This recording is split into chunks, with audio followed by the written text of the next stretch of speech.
What if I was to tell you that we're making our lives difficult? What would be your response? What if I was to tell you that your life should be easy? What would then be your response? What if I was to say that the simplicity of life is rooted in how we engage in the world by building and nurturing relationships and not recreating the wheel? What if I were to say that common sense is the missing ingredient to much of the world's maladies today? What would you then say? Welcome to It's Easy, Son, life lessons on your journey to your promise. This podcast was birthed out of the lessons taught and the outcomes gained by the words of wisdom by former Howard University legendary track and field coach William P. Moultrie. His thoughts are briefly captured in my first book, It's Easy, Son, Quit Making Things Difficult, lasting life lessons from a coach and mentor. We are all in need of words of wisdom and common sense as we navigate this thing called life. We live in a world with a rich tapestry of experiences, cultures, faiths, creeds, and other defining characteristics of citizens around the globe. Join me and my guests as we sit under the proverbial star apple tree of common sense, where we will sit in the cool of the day and discuss how our lives transitions through each stage of development, from youth to college to career, and so much more. We hope to inspire, challenge, and uplift everyone as we pause for an hour each week to see our stations in life through the lived experience of others. Remember, we live in this world together. Why not live in such a way that elevate our thinking while getting back to the basic things that make us world citizens, both individually and as a society? We hope these conversations will be a constant reminder that life is what we make it, and it is truly easy if we focus on one simple truth. We need each other to survive and thrive, to enjoy this world as God envisioned it from before time. So with that, join us now and come along with me as we go under the common sense tree.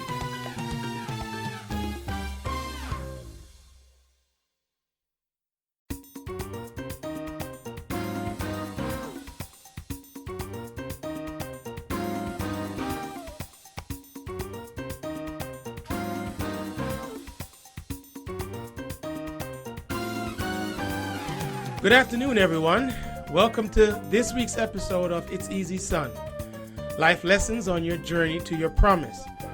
I first want to pause and say thank you to everyone who has texted, called, or emailed to say they were so appreciative of the first 3 episodes of this podcast series.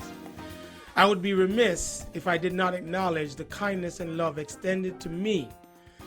My commitment is to having interesting guests on this podcast. That remains as we try to fulfill our goal of empowering young people through the experiences and testimonies of those who have blazed trails for us all. With that said, we have a treat in store for our listeners today, especially the young ladies who tune in every week. Coach Moultrie always liked to use an expression, keep things simple.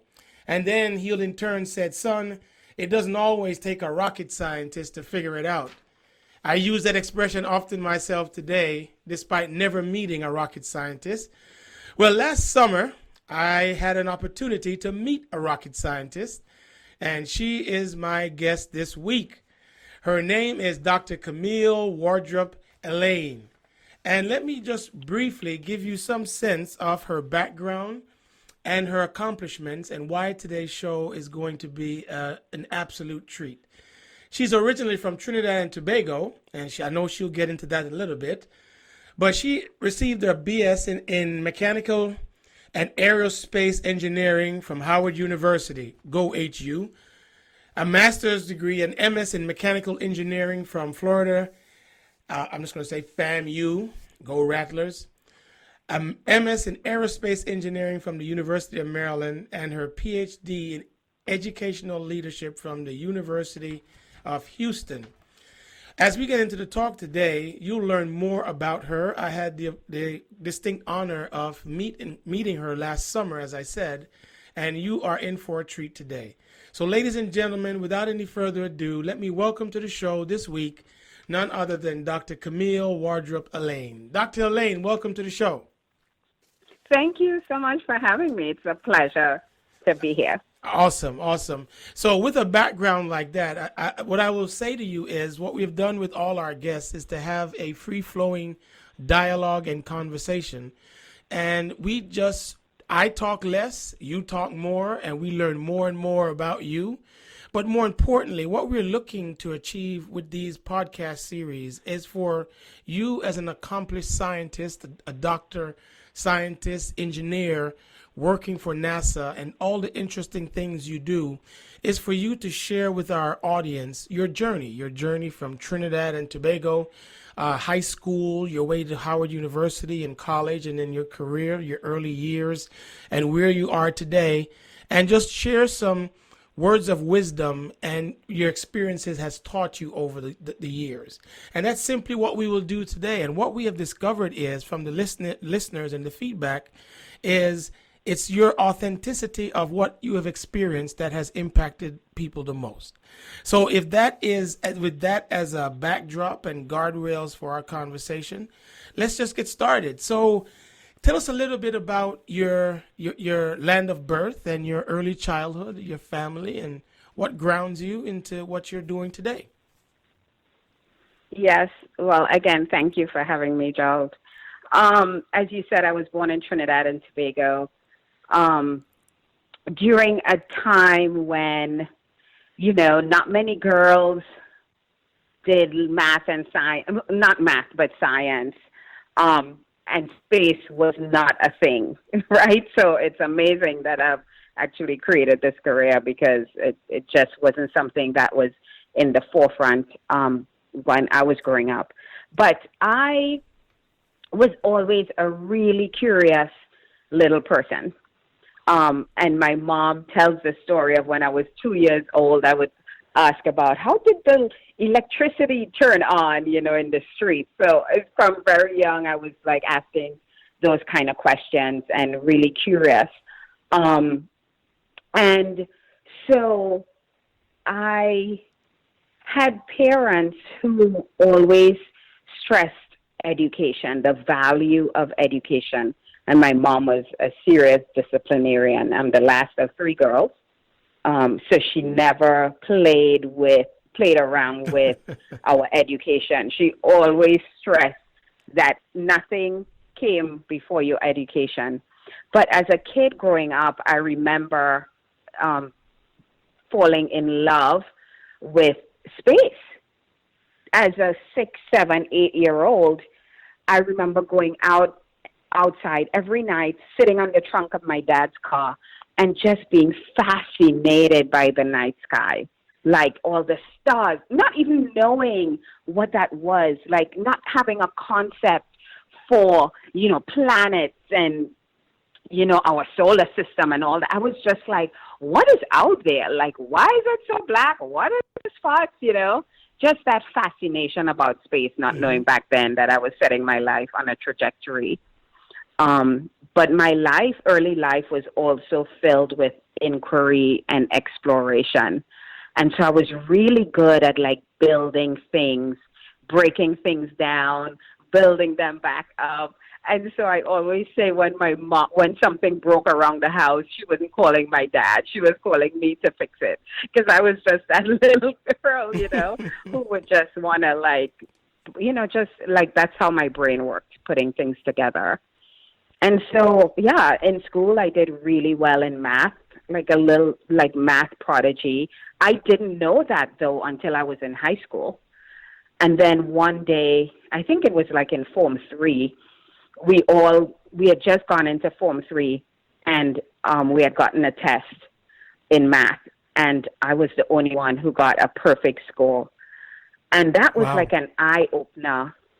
And I remember going back through all my elementary school report cards and not even realizing back then I would be getting 90s and 100s. And then the light bulb went off, like, wow, I'm really good in this subject.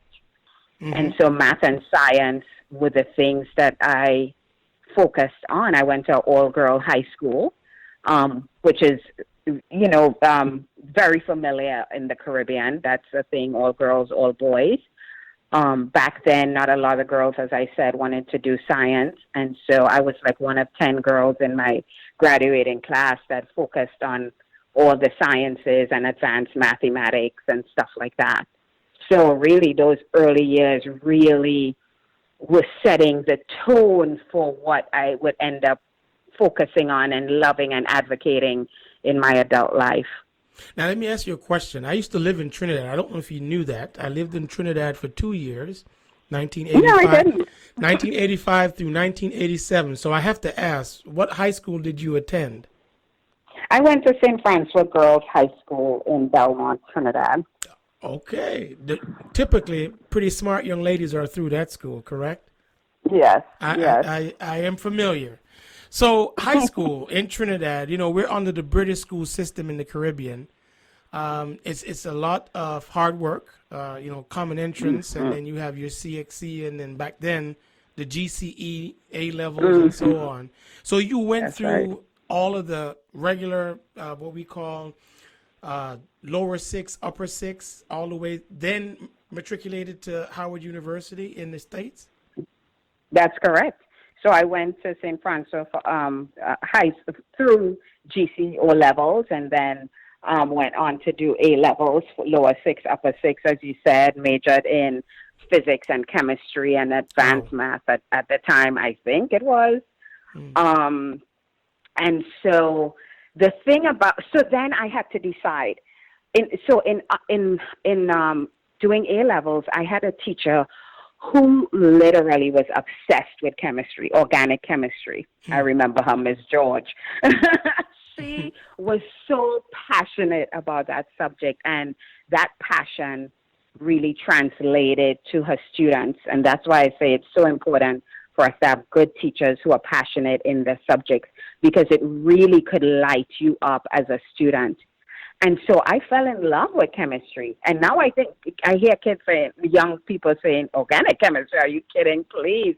But I knew, like, I had such a good teacher that it really, she translated that to us. And so knowing that I was good in math and science, and my family, my sisters they had already migrated to the U.S.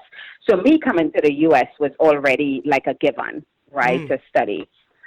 And I had to decide, well, what do I want to do with my life? By this time, I'm in love with planes because we traveled a lot as a kid, coming up to visit my family in New York. Say every 2 years I would be traveling. I was traveling since I was 5 years old. So I just fell in love with planes and how they worked and stuff like that. And then we had a family friend. Back then, there were only 5 professions, right? Teacher, doctor, lawyer, accountant, and nurse. Those were the 5 professions. Nothing else existed. And I knew I didn't want to do any of those. My mom was a nurse. I didn't want to do any of that. But we had a family friend who was an engineer, a petroleum engineer. And Trinidad is the big in oil, oil and gas. And so he was a petroleum engineer. And I don't think I quite knew what an engineer did, but I remember I remember it being so different from anything else that I knew anybody did. And so I remember asking my mom, does he make a lot of money? And she says, yes. I'm like, I'm doing that, And then I realized you needed math and science to do engineering. So I was like, oh my gosh, I'm on the right track. So now I'm deciding like what college I want to apply to and what I really want to study, what type of engineering, because there were so many different disciplines, electrical, mechanical, civil, chemical. And so I had 3 choices. Of course, petroleum would have been a natural fit because I grew up in the land of oil and gas. Chemistry, chemical engineering, because I fell in love with chemistry because of my teacher. But then I thought, no, I love planes.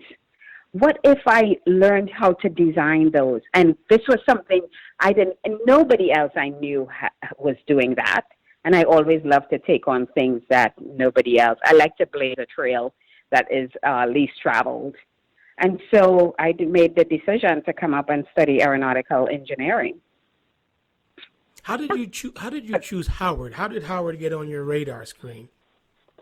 So actually, when I first came up, I came to New York. I started at Hofstra University my first year because my sisters lived in New York. So it was just like, okay, my parents were like, no, you're going up, you're going to live with your sisters. You know, it was just like a comfortable thing for them.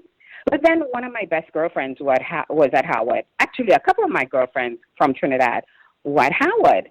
And I was like, no, one, I want to get out from under my family, my sister's house. Like, I want to be truly independent.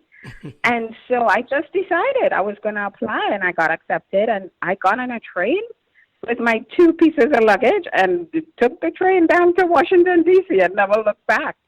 So that's how I got to Howard. But lucky, what I knew was they had a program, a mechanical engineering program that offered aerospace. So I focused on that, you know, the aerodynamics, the propulsions, all that stuff is what I studied in my junior and senior year. And it was like I fell in love. So Howard University is a big family for those of us who had the opportunity to attend. So family for you was big in Trinidad. Family was big for you in New York. Tell us a little bit about what happened at Howard in terms of the Howard family that nurtured your hunger for knowledge, and what was the support system at Howard like for you? So we had a huge Caribbean community at Howard, which is what I assimilated into. So that was really familiar to me. But I grew up dancing, ballet, modern, tap, jazz. So when I went to Howard, they had a dance company. I wanted to continue dance, so I got into the dance company, and that was another community that I had, not of Caribbean folks, but American folks. So I had these kind of 2 communities that I was able to, you know, navigate. And then I had my roommates who were all people I grew up with in Trinidad and went to school with. So that was a whole other set of support system. But it wasn't easy because back then, even now, there weren't many girls. I think there were like 3 of us majoring in mechanical engineering. So from an engineering perspective, I did not have much support.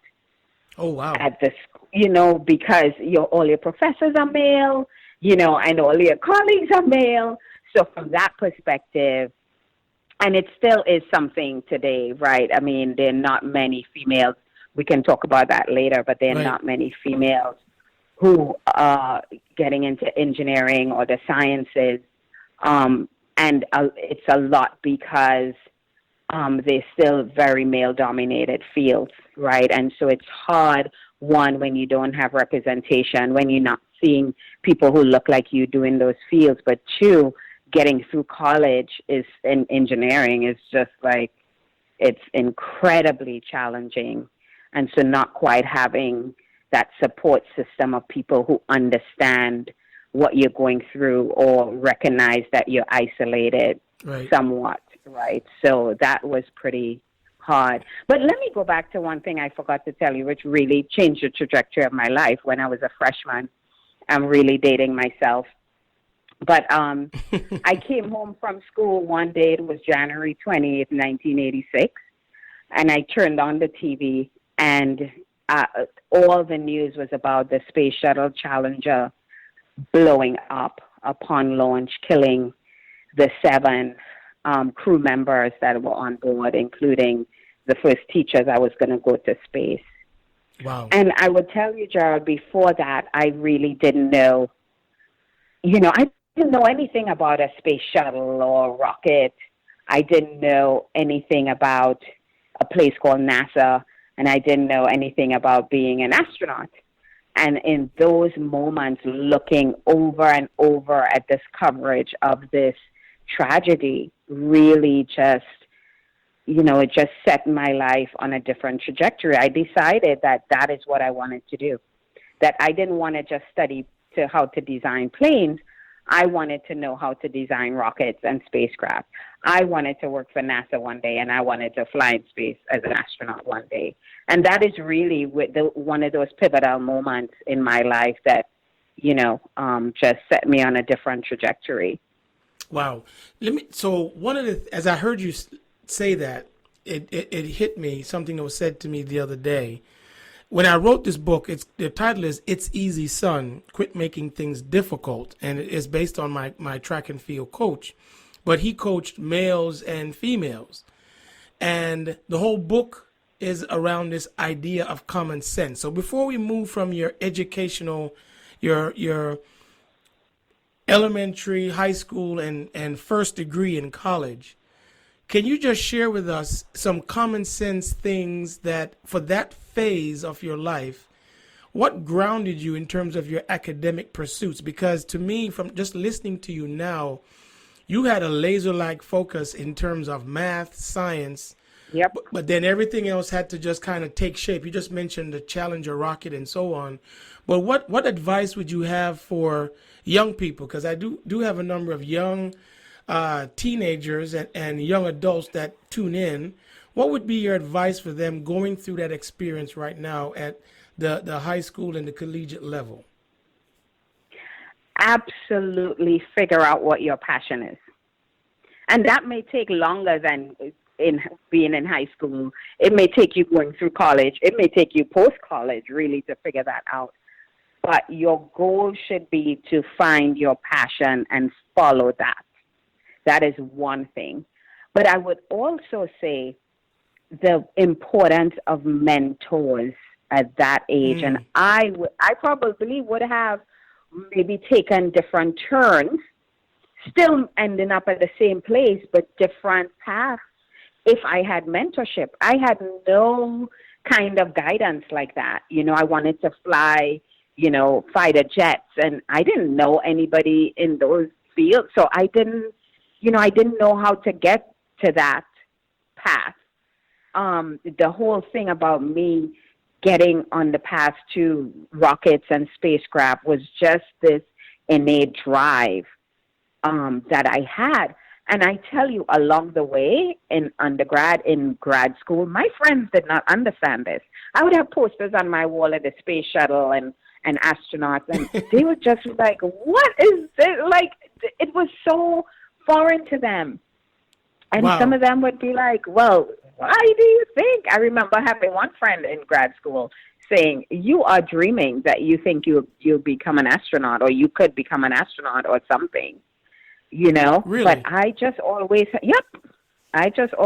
that laser focus. And my family didn't understand it for a long time, but I just always was very determined, very laser focused, as you said, and I just kept plugging along.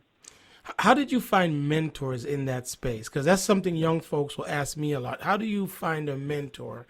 And my response is usually, you got to look at someone doing something well that you're attempting to do, and reach out. Exactly. But sometimes that it's is exactly it. the fear of getting the word no said to them is a deterrent. Is that an issue for you, or did you just basically charge it ahead? The most you can tell me is no, but I'm still coming. It was an issue for me early on in my life. Of course, nobody wants to get rejected. And even now when I get no, as old as I am, it's still something, and you just get this little pit in your stomach. But then I remind myself, what is a no? You keep going, right? So I know in high school, in college, that could be really a showstopper for any young person. But just know that when you get one no, keep going, and you will eventually get a yes. Right. So you don't stop. That is what perseverance and determination is. It's you keep going in spite of what shows up around you. And nobody knows better for you than yourself and what you want for your life and where you want to go. And so you just keep reaching out to those folks who are in your field, the field that you want to pursue. And, you're ultimately going to be successful. So now, thank you for that. So now I want to shift because I have a question. Why two master's degrees? And in two very, very difficult subject areas. I just would definitely, I'm interested to hear myself. You have a master's in mechanical engineering from Florida A&M, and you have a master's in aerospace engineering from the University of Maryland. Why the combination of the two? Was that on your trajectory to now being on a path to get to NASA? Not at all. Right? Okay. Not at all. That's an amazing story. Okay. So when I was graduating from Howard, knowing that I wanted to work at NASA, laser focused. NASA is a U.S. government agency, so you have to be a U.S. citizen. When I migrated to the States, I was a permanent resident, so I wasn't quite a U.S. citizen. And so I remember in my senior year interviewing with NASA Goddard Space Flight Center, but they obviously could not hire me because I wasn't a citizen. So I decided, you know what? I'm going to give myself one more year in grad school. And, oh, my gosh, I'll have a master's degree. You can't go wrong with that. But it buys me time to get naturalized as a citizen, and then I could apply. And I'm telling you, I just don't, things happen. When you speak what you want into the universe, I swear things happen. So I happened to get accepted to, actually it was Florida State at the time, but the Florida State and the Florida A&M College of Engineering is combined. So it's FAMU FSU College of Engineering. So I got accepted into FAMU FSU College of Engineering. And NASA at Kennedy Space Center had kind of like a partnership. I did not know all this. Like, I'm telling you, clueless. I was just going to buy time until I could become a citizen. And I was only one of two African Americans in the grad program. Wow. At the FAMU FSU College of Engineering. Wow. And NASA was really interested in diversity, getting more people of color into the center and all that stuff. And so they had this partnership with the school, the College of Engineering. And I got like a mini fellowship kind of to do some research. And so by the time I graduated, I had already naturalized as a citizen, and they offered me a job to start to work at Kennedy Space Center as a flight systems test engineer. Now, this is 6 years after I decided that this was the path I wanted to go on. Like, it blows my mind to think that. That was 25 years ago. Right. That's not far. So I spent 2.5 years. If you know anything about Kennedy Space Center, it's our launch complex. So it's where the U.S. launches from, actually, when we had, like, space shuttles and stuff like that. But it's now where our commercial partners launch from. So that is the launch complex for the United States space program. And so I got to test flight, space shuttle systems before they flew, making sure the astronauts were going to be safe in that environmentally controlled, cabin. And so I spent 2.5 years literally working on the space shuttle and seeing launches that just every time blew my mind. Like, it was, I remember the first time I saw the space shuttle system up close the night before launch, the day before launch, sitting on the launch pad, and I'm like right beneath it looking up. It was the most mind-blowing, awe-inspiring moment. I remember it like it was yesterday. So for 2.5 years, I got to live that life. And then I decided, you know what, I want to learn how to actually design these, like the aerodynamics of it, the propulsion system. My first master's was really kind of materials, composite materials.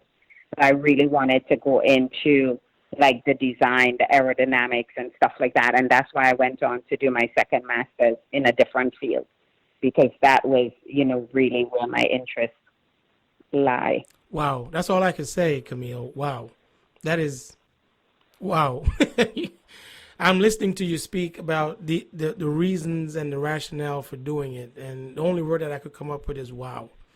So you get these 2 degrees, and you're now working with NASA, and you're working on spacecraft, and you're the engineer there. And what was that like in terms of, once again, I'm going to always come back to your preparation, and then in the moment when you're there, what is that like? Can you just explain to our audience, what is like working at NASA?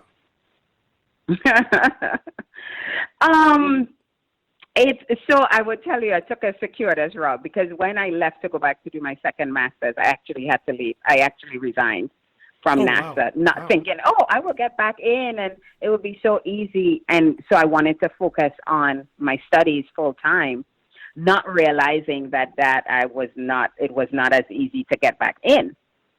And so when I was done, I could not get back in, because we've had a hiring freeze for decades. It's just so hard. It's not as easy as putting in an application and getting hired, right? And so I actually went to DOD. When you don't see it on my bio, but I spent a few years at DOD doing missile defense, designing and developing missiles, which is still aerodynamic. So I was always using my skills, my passion for space and fly, anything flying, it really, I've always done that for my career. The thing is, missile defense is kind of it was the entree to the space program. So it was the beginning of the space program back in the 1940s or whatever. So I worked on missiles, designing and developing missiles for the Missile Defense Agency. And it was there that I applied. I had applied for the astronaut program before, but this time I really was in a better position.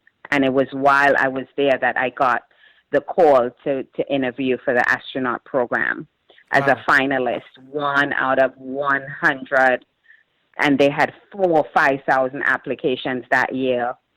And so they brought me to Houston. I didn't even know I would end up back here, but they brought me to Houston for a week along with other people, interviewed, did all these medical tests and stuff, and they selected 12. I was one of the 12. But even in that was a lesson for me that no matter, even if you don't actually reach that goal, that highest goal that you have for yourself, it's all about the journey. Mm-hmm. It's not about the destination.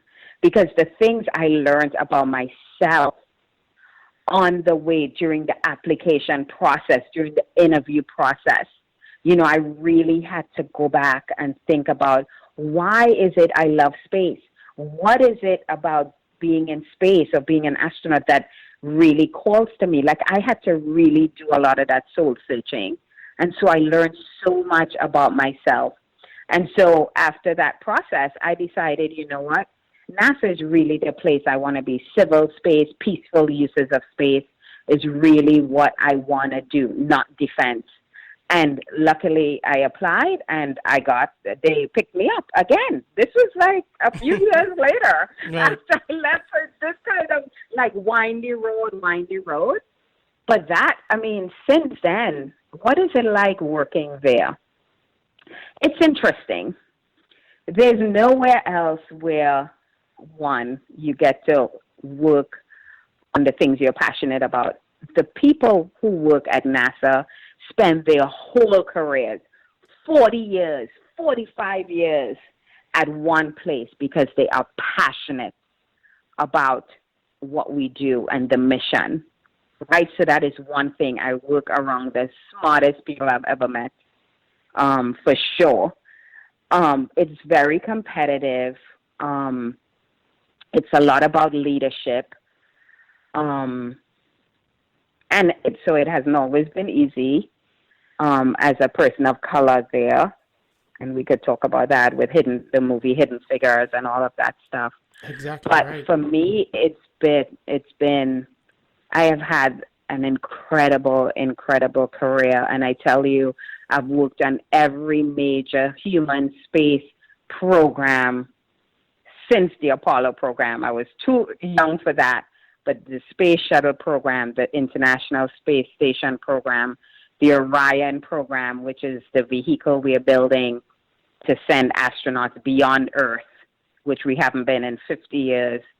And now I'm leading our commercial lunar program, because we're going back to the moon, sending humans back to the moon by the year 2024, the first woman, next man on the surface of the moon by 2024. And I work with our commercial companies to kind of create this lunar economy, this marketplace on the moon, where they get to deliver our science instruments as early as next September of 2021.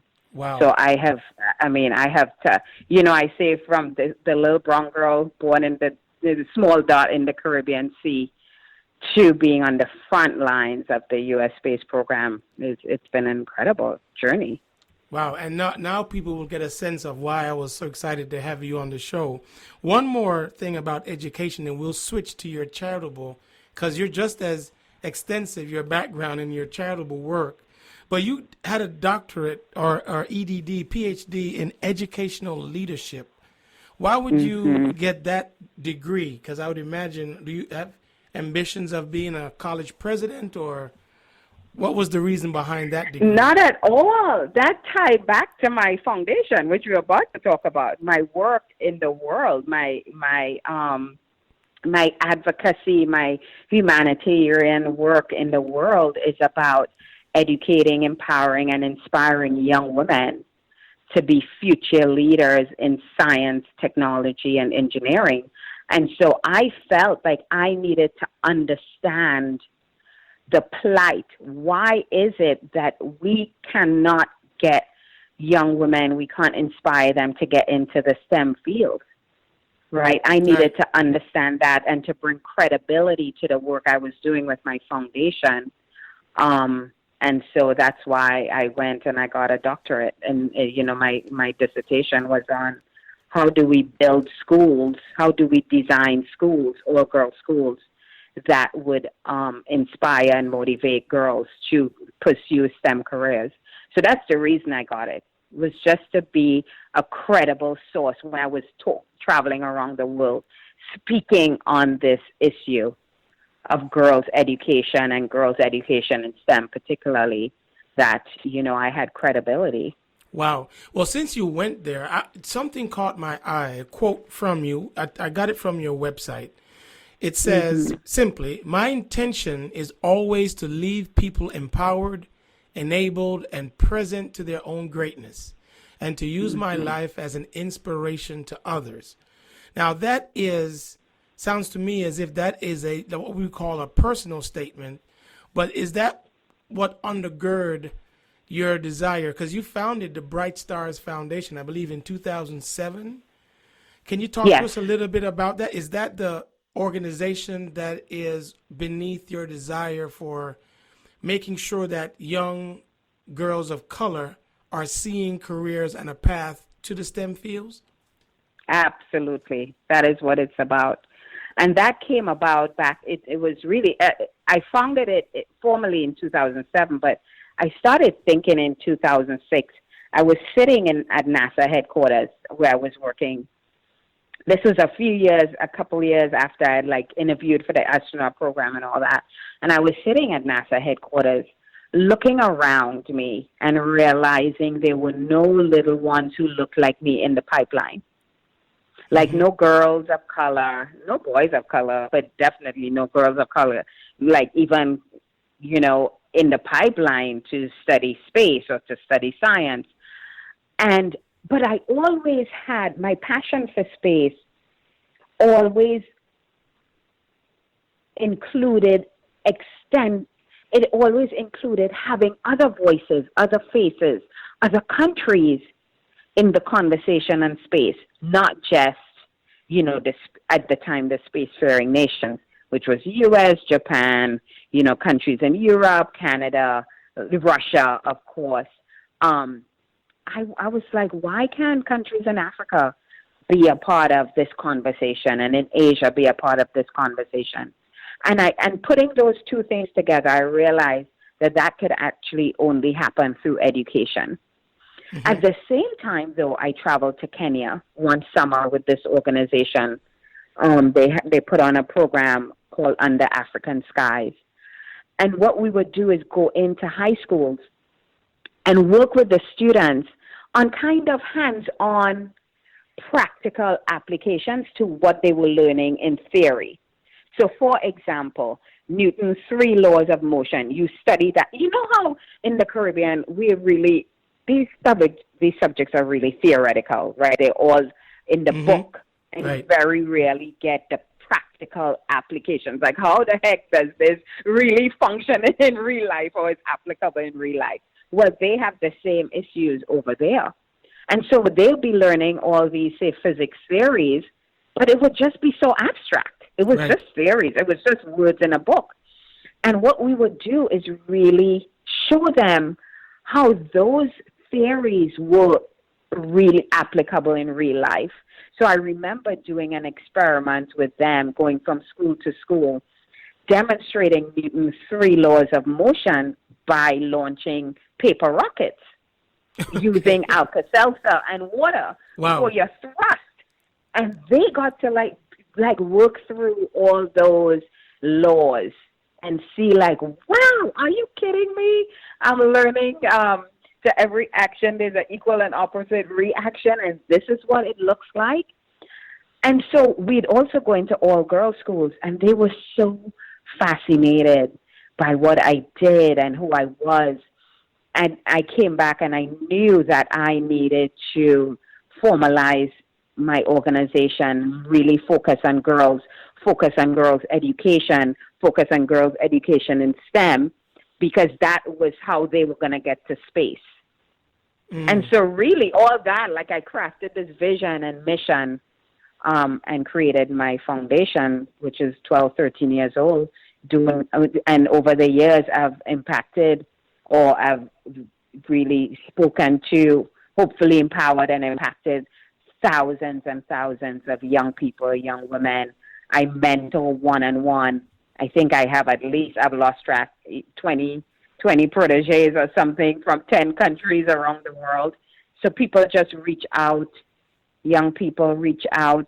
I would get an email probably once a month, once every 2 months without fail, just asking for advice, asking for guidance. We get on Zoom, we get on Skype, and, I talk them through that. If they're in college, I empower them through, what they should be studying and how they should be approaching their school. And then even young professionals, young space professionals, I've mentored through their careers.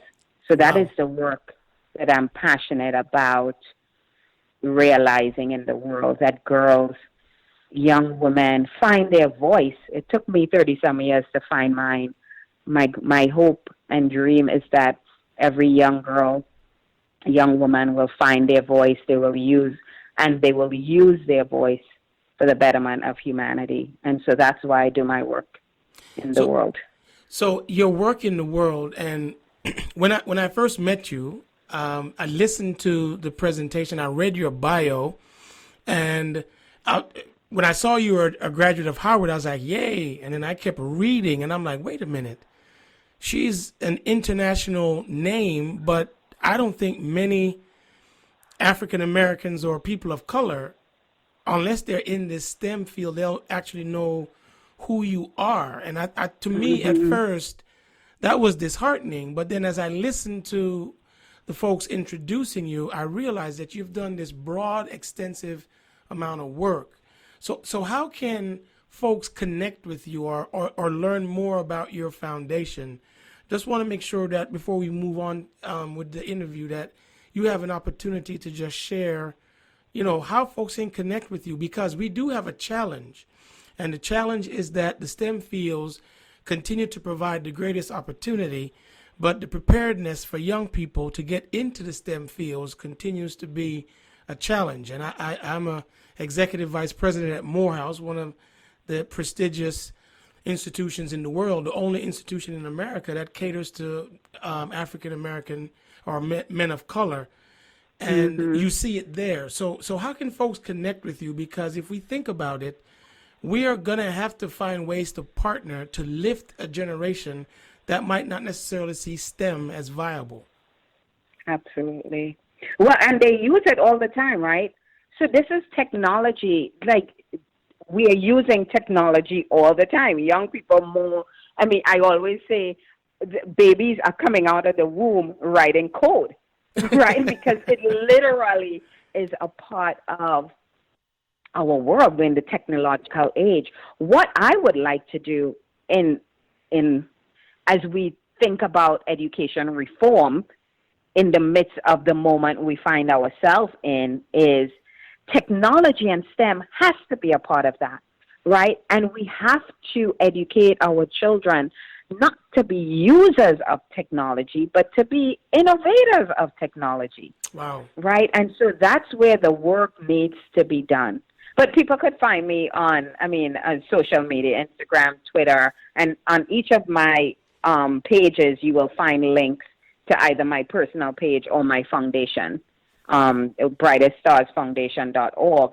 And I have a program called STEM Models where I feature, it's increasing. I have a few women of color who are in unique scientific or technological or engineering fields that have who are there to serve as mentors.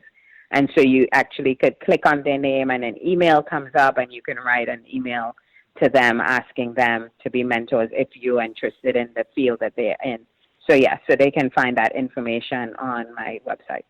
And I will definitely create a hyperlink from my website to yours, so as people can click on that as well. You said something that which will take us through the end of our time together, which we could be here for a good little bit. But in terms of, you said you found your voice after 37 years. Mm-hmm. So you have had some experiences, you've had some highs, you've had some lows, but you are definitely what we in society would call a success. It took you 37 years, but can you speak to us a little bit about, because of the emergency, I call it, or the urgency of having the STEM education be broadened, how do you get that period of time down from 37 to say 10? How do we, what would you think are the methodologies that we can utilize to get that done? So it took me 37 years to find my voice, not my passion. Right, your voice. My passion your very voice. early Very on. early, your but voice. When I say find my voice, I mean really speaking up in the world, right? What am I willing to give my life for? It's really the question I asked myself during that time. I was doing a lot of leadership, development, growth and development, transformational work. And really the question I was asking was, what would I give my life for? Wow. What is worth speaking up for? What do I want to use my life for? And so it was around empowering girls to find their voice, because I knew how long it took me to find my voice and to find like my place. And, now people want to hear what I have to say. Back then I didn't think I had anything to say, right. And so that's what I say, 37 years to find my voice. But no, finding your passion. Yes, we need young people to really to go into STEM fields and be successful. It starts in high school. Where the rubber meets the road is in high school. Of course, elementary and middle school, you should be engaged and exposed to science, and science is the inquiry. It's an inquiry, right? It's understanding the natural world around us. So yes, you should be exposed in elementary and middle school, but it's really in high school where you are deciding, okay, what courses do I need to take in order to be successful in college? The APs, the advanced placements for sure, AP calculus, AP, any one of the AP sciences, AP physics, if you can take computer science. So those kind of courses set the foundation so that when you get to college, it's not as hard, because an engineering major is hard for boys or girls, regardless, Yep. right? But Mm-hmm. if you have that foundation in high school, you may not get a 4 or 5 in AP. You may get a 2 or 3, but you were exposed to the material. You were exposed to the content.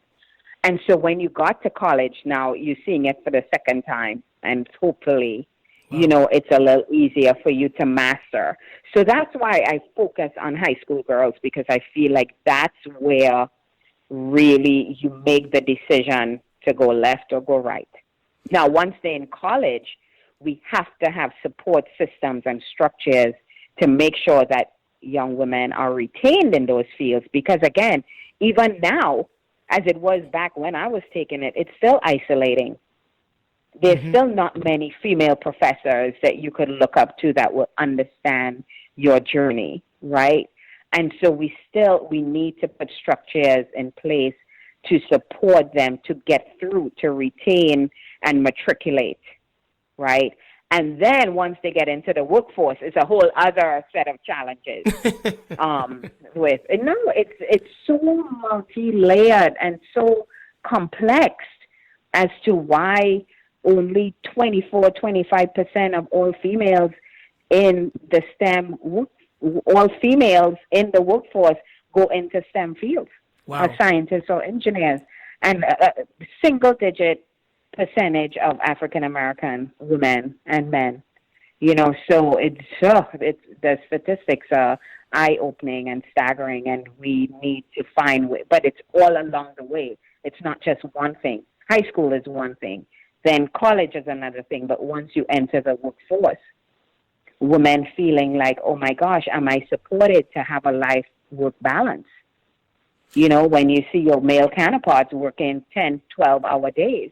Right. As a scientist, I'm going off to have a baby, and I'm missing a year or 2 of research, or I get married, and all my publications with my maiden name, and all of a sudden I have a married name, and there's a gap.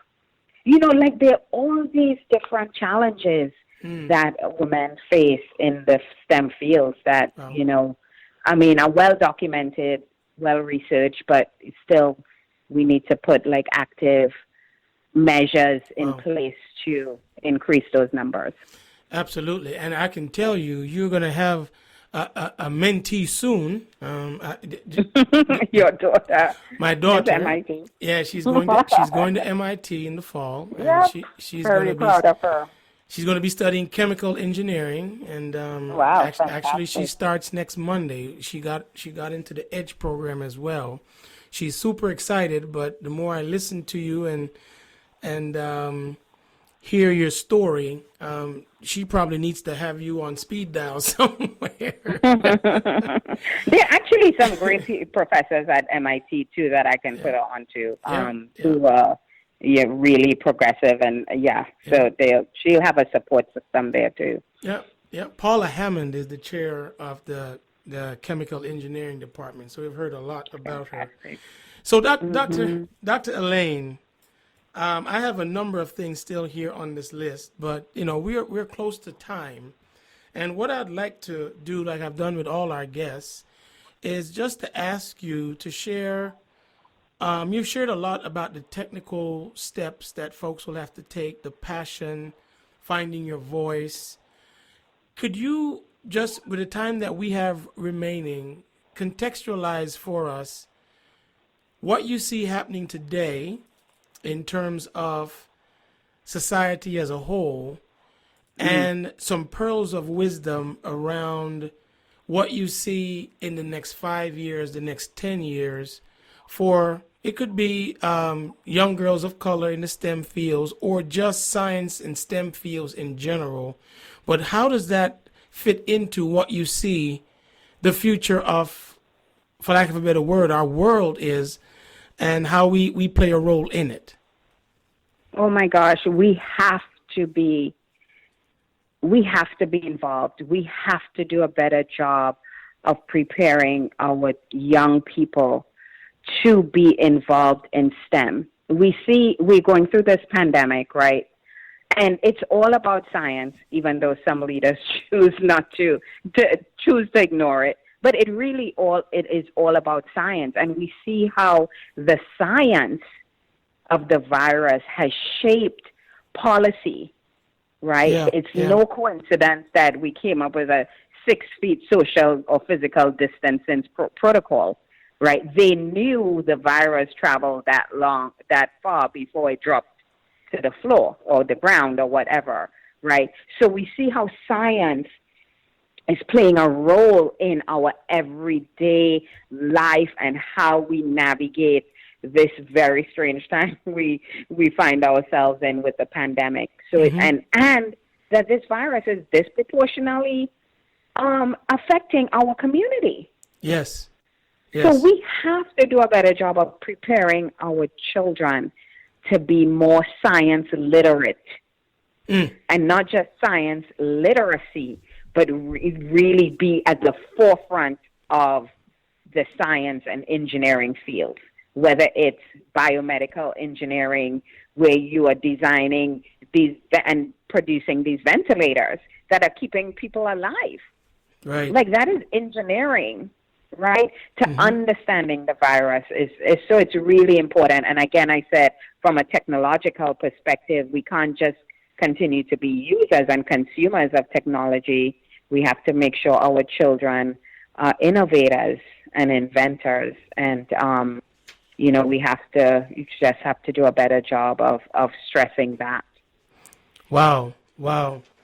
Dr. Alleyne, you definitely have lived up to your personal statement of always wanting to leave people empowered, enabled, and present in their own greatness.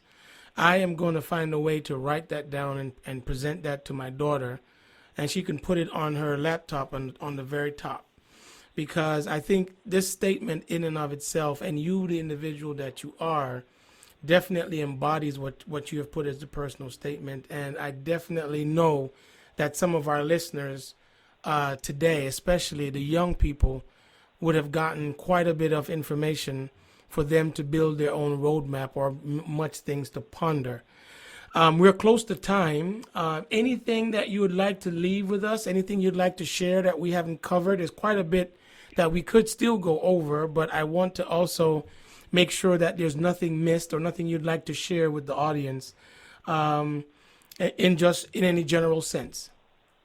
Yes, let me just say we find ourselves in this very surreal time with civil unrest and just an awakening, it seems, across our country on all sides.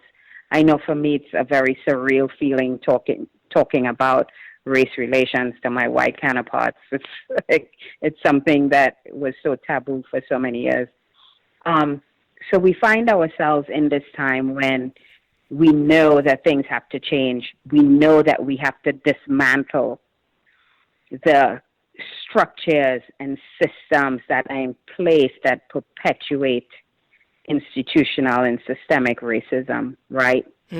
But there's also work that we need to do on ourselves.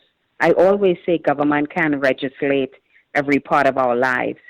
There's also a personal responsibility that we have to take for our lives in parallel to dismantling these systems and structures and policies that keep us suppressed and oppressed.